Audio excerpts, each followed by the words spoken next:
கொடுத்ததுனாலே painting work, wiring work, plumbing work, தளவரிசை மாற்றுறது, இப்படி நிறையா ஒரு 25 லட்சம் ரூபாய்க்கு வேலைகள் இருக்குது. அதனால் பக்தர்கள் தங்களாம் 1000 ரூபாயிலேருந்து எவ்வளோ வேணாலும் தங்களால் முடிஞ்ச நன்கொடையை கோவிலில் கொண்டு வந்து ஈஸ்வரன் கோவிலில் கொடுத்து ரசீது வாங்கிக்கலாம்.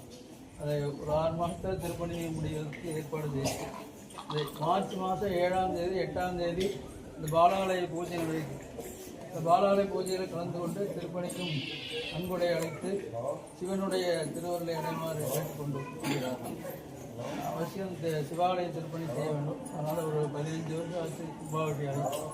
அதனால் எல்லா கோயிலுக்கும் பெயிண்டிங் அடிக்கணும். அவங்கவுங்க முன் வந்து எது வேணாலும் வாங்கி கொடுக்கலாம். பொருளாகவும் பணமாகவும் நிதி உதவி அளித்து அந்த திருப்பணிக்கு உதவி வருமாறு கேட்டுக்கொள்ள முடியும். ஏறுமயில்